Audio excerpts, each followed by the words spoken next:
بسم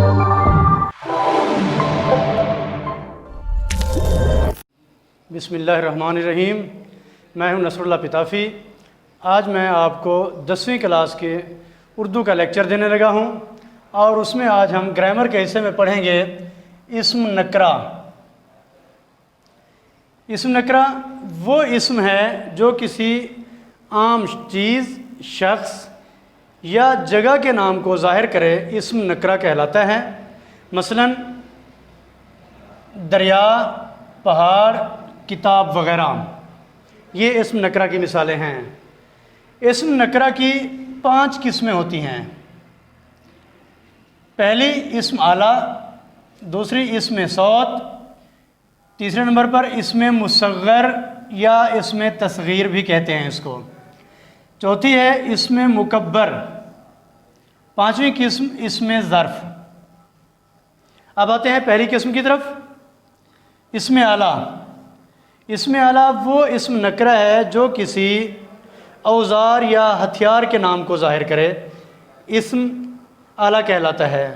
مثلاً چاقو، تلوار، بندوق، تھرمامیٹر، مستر فارسی زبان میں کہتے ہیں، پیمانہ اردو میں کہتے ہیں اس کو، وغیرہ، یہ اسم اعلیٰ کی مثالیں ہیں۔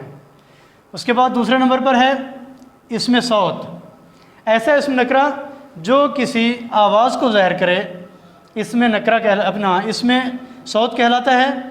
مثلاً چھم چھم، یہ ایک آواز ہے، بارش کی آواز ہے، اسم صوت کہلاتی ہے۔ دوسری مثال اس کی ہے سائیں سائیں، یہ ہوا کی آواز ہے۔ ٹن ٹن، یہ گھنٹے کی آواز ہے، اور کو کو، یہ کوئل کی آواز کو ظاہر کیا گیا ہے، یہ اسم صوت کی مثالیں ہیں۔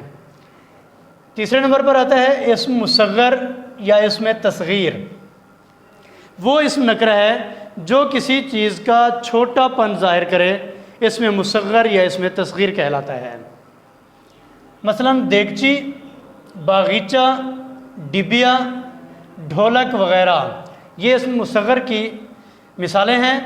اور ایک بات یاد رکھیں کہ کسی بھی اسم کا یا لفظ کا اسم مصغر بنانے کے لیے اس کے آخر میں، اگر کسی لفظ کے آخر میں ہم چھوٹی یہ لگائیں گے، یا یہ الف یا لگا دیں گے، یا رے الف را، رے چھوٹی یہ ری، چے چھوٹی یہ چی، یا قاف لگائیں گے یا اس کا اضافہ کریں گے تو اسم مصغر یا تصغیر بن جائے گا۔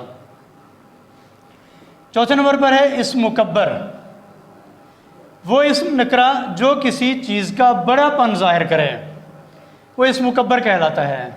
مثلاً شہنشاہ، شاہ تیر، شاہ رگ، شاہ سوار، مہاراج، یہ شاہ یا مہا، یہ 2 الفاظ جو ہیں یہ کسی بھی اسم کے بڑے پن کو ظاہر کرتے ہیں اور یہ اسم مکبر بناتے ہیں۔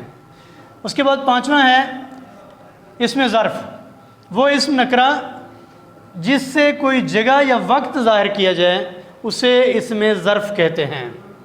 مثلاً دفتر، سکول، صبح، شام، جگہ بھی شامل ہے اس میں اور وقت بھی اس میں بتایا گیا ہے، یہ اسم ظرف کی مثالیں ہیں۔ اسم ظرف کی 2 قسمیں ہوتی ہیں۔ پہلی قسم اسم ظرف مکان، دوسری قسم ظرف زمان۔ چونکہ 2 چیزیں بتائی گئی مثال میں اور اس کی تعریف میں بھی، کوئی جگہ بھی اور وقت بھی، تو وقت اور جگہ کو الگ 2 اقسام میں تقسیم کیا گیا، مکان اور زمان میں۔ تو ان کی اسم ظرف کی قسموں میں پہلی قسم اسم ظرف مکان، یہ وہ اسم نکرہ ہے جو کسی جگہ کو ظاہر کرتا ہے، ظرف مکان کہلاتا ہے۔ مثلاً مسجد ایک جگہ کا نام ہے، گھر ایک جگہ کا نام ہے، اسٹیشن جگہ کا نام ہے، سبزی منڈی، شفا خانہ، عیدگاہ وغیرہ، یہ اسم ظرف مکان کی مثالیں ہیں۔ دوسرا ہے اسم ظرف زمان، وہ اسم نکرہ جو کسی وقت کو ظاہر کرے، ظرف زمان کہلاتا ہے۔ مثلاً صبح، شام، دن، رات، آج، کل، مہینہ، ہفتہ، منٹ، سیکنڈ وغیرہ، یہ اسم ظرف زمان کی مثالیں ہیں۔ آج کا لیکچر ہمارا اختتام کو پہنچتا ہے۔